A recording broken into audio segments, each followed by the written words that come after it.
Boa noite a todos. Aqui estou novamente em nome da Associação Espírita Irmão Percival para que nós possamos seguir novamente aquela nossa caminhada de estudo, de entendimento do nosso Livro dos Espíritos, primeiro livro da codificação espírita, lançado em 1857 pelo nosso querido codificador Allan Kardec. Nesse livro temos 119 perguntas e respostas, perguntas feitas por Allan Kardec ao mundo espiritual, com suas respostas. Embora possa parecer que ele pareça ser um livro desatualizado, por ser lá de 1857, bem pelo contrário, ele está muito atualizado e as respostas que tem nesse livro nos dão uma luz diferente para a nossa caminhada. Então nós vamos continuar esse nosso estudo, essa nossa troca de experiências, esse nosso crescimento espiritual meu, e compartilho a vocês essa leitura. Então, como vai ser esse processo? Para ser bem justo e deixando que a espiritualidade possa trazer as perguntas e as respostas que mais se encaixem com o público que estará vendo esse vídeo, inclusive a mim, a gente fará um sorteio, e nesse sorteio a gente vai buscar a pergunta e a resposta então da semana. E nesse nosso primeiro sorteio do Livro dos Espíritos, veio a questão 163, do capítulo 3, Perturbação Espiritual. E a pergunta 163, que se encaixou para esse encontro, é: a alma tem conhecimento de si mesma imediatamente depois de deixar o corpo? Allan Kardec fez essa pergunta à espiritualidade, e o Espírito de Verdade o respondeu assim: imediatamente não é bem o termo. A alma passa algum tempo em estado de perturbação. O Espírito de Verdade é sempre direto, objetivo, mas buscando um complemento a essa resposta, nós vamos até o livro Filosofia Espírita, pelo nosso querido Espírito Miramés, e ele nos esclarece com um pouco mais de profundidade a esta pergunta, a qual repito agora: a alma tem conhecimento de si mesma imediatamente depois de deixar o corpo? E olha só a resposta que nos vem. Depois que se processa o fenômeno da morte, é quase que comum, por falta de elevação da alma, que ela entre em estado de perturbação espiritual. É o que o Espírito de Verdade nos falou, não é? Os seus sentidos adormecem. É como que se ela mergulhasse em um sono. Imaginemos nós, às vezes num sono, sonhando, a gente não sabe o que é realidade e o que não é realidade. Nós concordamos com isso. No entanto, ela ainda continua ligada ao corpo pelo chamado cordão fluídico, conhecido pelos estudiosos da doutrina espírita e por vários outros espiritualistas. Esse lapso se desata com o tempo, que varia de alma para alma.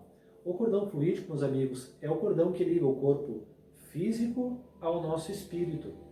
É o cordão que não deixa separar. Enquanto a gente estiver vivo aqui na carne, vai ter essa união de corpo e espírito. Com o desencarne, com o passar do tempo, essa ligação corpo se desfaz. A libertação do espírito dos liermes da carne depende da sua condição moral. Há casos muito raros em que, imediatamente depois da morte do corpo, o espírito se liberta sem perder a consciência. Assim como há outros em que a alma só se liberta dos laços quando o próprio fardo já não existe mais. Ele vive na ilusão, envolvida pela ignorância. Muitos de nós passamos pela perturbação porque a gente ainda é ignorante das leis espirituais. A gente sabe um tantinho de nada, de tudo que realmente existe, além desse nosso corpo físico, desse nosso corpo material, não é? E para aqueles que têm mais evolução espiritual é muito mais fácil. Acontece a desencarnação, a troca de dimensão muito tranquila, sem perturbação. É como acordar num sono mesmo. O mais comum é que a alma passa algum tempo em estado de perturbação espiritual, recuperando a sua consciência no decorrer do tempo. Depois, se for o caso, quando já estiver madura para receber novas semeaduras da verdade, é conduzida a regiões de aprimoramento, de aprendizado espiritual, para novas investidas na carne. A reencarnação é uma verdade em todos os mundos habitados. Ela é, pois, um processo criado por Deus, para o despertamento do espírito em evolução. Quem já compreende a necessidade da reencarnação dará um passo largo nos conhecimentos da lei, da justiça e do amor. Muitos espíritos dormem, sonhando depois da desencarnação, por faltar-lhes conhecimento suficiente, de modo a mover-se a consciência no conhecimento da verdade. Outros ficam onde se processou o desencarne, ficam vagando por tempo indeterminado e dali por vezes saem para outras etapas da vida, sem reconhecer onde estiveram, para onde a força do tempo e do amor de Deus, pelas mãos do Cristo, farão o espírito acordar na carne ou fora dela para a luz do entendimento.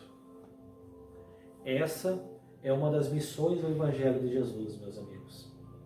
Fazer ressurgir quem estava morto. Vestir os nus espirituais e saciar a fome de amor dos que choram e sofrem as agressões da própria consciência. A humanidade quase toda passa por essa fase de perturbação espiritual. Mesmo animados de corpos saudáveis. No entanto, a ignorância das leis de Deus fala os mortos de entendimento, sem se preocuparem para onde vão, nem de onde vieram. Os espíritas, a quem falamos mais diretamente, por serem esses os que nos ouvem com mais atenção, que se preparem no percurso da vida terrena, lembrando-se de que fora da caridade não há salvação. Estuda e ora, trabalha e medita, e procura o aprimoramento das tuas faculdades espirituais, a fim de que, no momento da chamada morte, não morras, passando para a vida espiritual em plena consciência, para que nós, que estamos te esperando, sintamos alegria com o esforço do trabalho que conseguiu vencer a morte e ganhar a sua vida e a sua vida plena. Meus amigos, que possamos todos nós entender que na caridade, no autoconhecimento, na elevação moral, nós podemos com isso ter um deslance, um desencarne muito mais tranquilo, porque seguindo a caridade, o amor ao próximo, mesmo que seja muito difícil, eu sei, não estou aqui cantando de iluminado para nenhum de vocês, porque eu sei que não sou. Muitos de nós não somos ainda, mas estamos no caminho da evolução. Mas a partir do momento que a gente aprender que a gente está aqui para evoluir, que nós estamos aqui para o próximo, nós vamos dar um salto na nossa evolução e não teremos mais medo desse desencarne, da nossa morte física. Nós vamos entender que a morte, que a vida física é um processo, como diz aqui, criado por Deus, para a nossa evolução do espírito, da nossa alma. Então, sigamos a nossa vida praticando o bem, para que quando vir a nossa partida desse corpo físico, possa ser tranquila, com despertar sereno para a vida espiritual, para que assim possamos receber e sermos recebidos por todos aqueles que já partiram antes de nós e que nós podemos ter ajudado de alguma forma durante a nossa caminhada. Então, força, fé e confiança em Jesus. Tudo dará certo. Até o próximo encontro e que Jesus possa permitir que juntos possamos crescer em conhecimento, em autoconhecimento e fraternidade. Fiquem com Deus e até a próxima.